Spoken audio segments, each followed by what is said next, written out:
Hello दोस्तों, welcome back to my channel. ऐसा माना जाता है कि हिंदू धर्म दुनिया का सबसे पुराना धर्म है।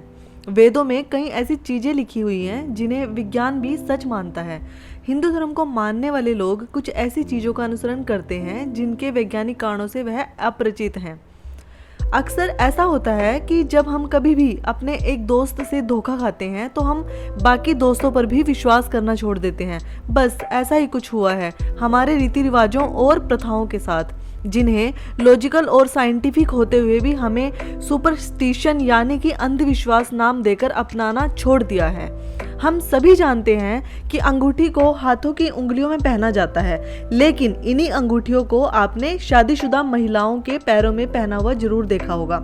यूं तो आजकल के शहरों में आपको ये सब देखने को नहीं मिलेगा, लेकिन भारत के अधिकतर गांवों और राज्यों में महिलाएं ऐसे ही अपने पैरों में अंगूठियां पहने नजर आएंगी। जैसा कि आपको पता ही होगा कि हमारे यहाँ पुरानी परंपरा सदियों से चलती आ रही है। शायद आपको यह परंपरा इलॉजिकल लगती होगी। आखिरकार पैरों में अंगूठियां पहनने का क्या मतलब है? हम भारतीयों सदियों से कई रीति रिवाजों का पालन करते आ रहे हैं, जैसे कि पीपल के पेड़ की पूजा करना, बड़ों के पैर छूना, मंदिरों में घंटी का बजाना, टीका लगाना आदि। हम आंख बंद करके इन रीति रिवाजों का पालन करते आ रहे हैं, बिना यह जाने कि इनके पीछे की असली वजह क्या है। आपको यह सारी धारणाएं महज औपचारिकता लग सकती हैं, जो कि महज हमारे धर्म की पहचान करवाती हैं, लेकिन इन सारी धारणाओं को मानने के पीछे का असल कारण जानकर आपको हमारे पूर्वजों, धर्म और रीति रिवाजों पर गर्व महसूस होगा। समझते हैं इन धार्मिक मान्यताओं और रीति रिवाजों के विज्ञान के बारे में। सबसे पहले बात करें कि महिलाएं सिंदूर क्यों लगाती हैं। अक्सर ये प्रश्न हमारे समाज में उठता ही रहता है, फिर चाहे वो हमारे ही खुद के धर्म के लोग क्यों ना हो या फिर अन्य धर्मों के लोग इस प्रश्न को हमेशा उठाते हैं कि हिंदू धर्म में महिलाएं सिंदूर आखिर लगाती क्यों हैं। हम सभी ने अपने घरों की महिलाओं को सिंदूर लगाते हुए देखा होगा। जब भी उनसे पूछा जाता है कि आप यह सिंदूर क्यों लगाते हो, बस हमेशा एक ही जवाब मिलता है, पति की लंबी उम्र के लिए। अब प्रश्न यह उठता है कि क्या सच में एक लाल रंग लगाने से पति की उम्र लंबी हो जाएगी? वास्तव में इस सिंदूर से उनके पति की तो नहीं बल्कि उनकी उम्र लंबी होने वाली है। दरअसल इसके पीछे का कारण है इसे बनाने में उपयोग किए जाने वाले पदार्थ। जो पदार्थ इसमें प्रयोग होता है वह है नींबू, हल्दी और मरकरी, जो अगर देखा जाए तो हमारे शरीर के लिए काफ़ी ज़्यादा बेनिफिशियल है। सिंदूर में जो मरकरी होता है वह ब्लड प्रेशर को कंट्रोल करने में मदद करता है। इसके साथ ही यह स्ट्रेस और स्ट्रेन को भी रिड्यूस करने में मदद करता है। मतलब सीधी सी बात यह है कि यह महिलाओं के लिए अच्छा है। लेकिन अब एक सवाल बाकी है कि अगर सिंदूर इतना ही इम्पोर्टेंट है तो फिर विधवा सिंदूर क्यों नहीं लगाती? ऐसा इसलिए क्योंकि सिंदूर के लगातार प्रयोग करने की वजह से महिलाओं की सेक्सुअल डिज़ायर इन्हेंस्ड होती है। इसी वजह से यह सिर्फ शादीशुदा महिलाएं ही लगाती हैं। इसीलिए विधवाओं को सिंदूर लगाने से मना किया जाता है। महिलाएं चूड़ियां क्यों पहनती हैं? अब बात करते हैं इस बारे में।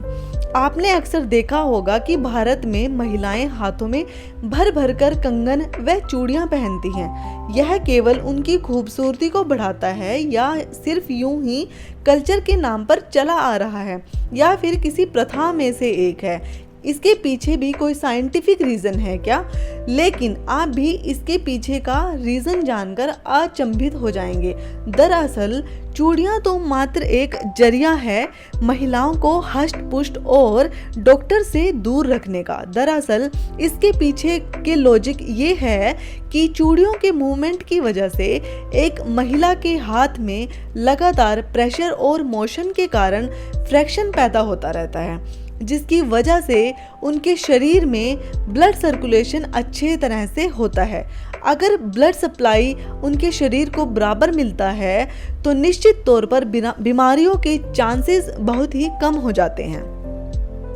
इसके अलावा एक और रीज़न यह भी बताया जाता है कि महिलाओं के रिस्ट बोन्स पुरुषों की तुलना में काफ़ी कमज़ोर होते हैं। तो एक तरीके से चूड़ियाँ उनकी कलाइयों को प्रोटेक्ट करने का भी काम करती हैं। अब बारी आती है कि हमारे सनातन धर्म में जो सनातनी भाई बहन हैं वो हाथ जोड़कर नमस्कार क्यों करते हैं, इसके पीछे का साइंटिफिक रीज़न क्या है। दोनों हथेलियों को जोड़कर दूसरे को नमन करना हम भारतीयों के ग्रीट करने का एक तरीका है। ऐसा करके हम सामने वाले को आदर व सत्कार भी देते हैं। यह प्रैक्टिस शायद आपको हमारे कल्चर का सामान्य सा हिस्सा लगता होगा, वैसे असल में ऐसा ही है। ऐसा करना हेलो या हैंडशेक करने से कई ज़्यादा गुना बेहतर है। विज्ञान के अनुसार हाथ जोड़ते वक्त हमारी उंगलियों के टिप्स भी आपस में जुड़ जाते हैं, जो कि एक प्रेशर क्रिएट करते हैं। आप कह सकते हैं कि उंगलियों के यह टिप्स एक्यूप्रेशर पॉइंट्स की तरह होते हैं। जब इन्हें प्रेस किया जाता है तब इन पर दबाव पड़ता है। इस दबाव का सीधा सीधा असर हमारे कान, आँख और दिमाग पर पड़ता है। ऐसा करने से हम जिस भी व्यक्ति को नमन कर रहे होते हैं उसे हम ज़्यादा अच्छे तरीके से और लंबे समय तक याद रख पाते हैं। इसके अलावा ऐसा करने से हम हैंडशेक करने से भी बच जाते हैं। जैसा कि आप सभी जानते ही हो कि किसी भी इंसान से हैंडशेक करने से हम उसके हाथों में उपस्थित बैक्टीरिया को एक एक्सचेंज देते हैं, जो कि संक्रामक बीमारियों को फैलाने का भी काम कर सकता है। यही कारण है कि नमस्ते करने का यह कल्चर भारत तक ही सीमित नहीं रहा, बल्कि पूरी दुनिया में प्रसिद्ध होता जा रहा है। अब बारी आती है कि हम सनातनी भाई बहन आखिरकार माथे पर टीका क्यों लगाते हैं। पूजा करने के बाद आपने अक्सर देखा होगा कि पंडित जी हमारे माथे पर टीका तो लगाते ही हैं। अब हमारा कॉमन सेंस यही कहता है कि यह हमारे रिलीजन का ही कोई हिस्सा होगा।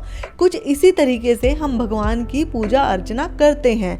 हमें यह तो नहीं पता कि इसकी शुरुआत कब और कैसे हुई थी, कैसे सनातन धर्म में ये सारी परंपराएं आई। लेकिन एक बात जो हम पक्के तौर पर कह सकते हैं वह यह है कि हमारे धर्म में कुछ ना कुछ खास तो जरूर है। माथे पर दोनों आईब्रोज के बीच में जो पॉइंट होता है उसे एक मेजर नर्व पॉइंट माना जाता है। जो लाल टीका होता है उसे एनर्जी सेवर के रूप में देखा जाता है। ऐसा माना जाता है कि इस पॉइंट पर टीका लगाने से हमारे शरीर में ऊर्जा बनी रहती है। ऐसा करना हमारी एकाग्रता को भी बढ़ाता है। जब हम माथे के इस पॉइंट पर टीका लगा रहे होते हैं तो हम स्वाभाविक रूप से अजना चक्र को प्रेस कर देते हैं। ये अजना चक्र हमारी पीनियल ग्रंथि के ही अनुरूप होता है। ऐसा करने से हमारे चेहरे की मांसपेशियों में हो रहे ब्लड सर्कुलेशन की पूरी प्रक्रिया को ऊर्जा मिलती है। ऐसे ही धर्म और विज्ञान से जुड़ी जानकारियों के लिए हमारे चैनल को सब्सक्राइब करना ना भूलें और वीडियोस को भी लाइक जरूर करें। तब तक के लिए जय श्री राम।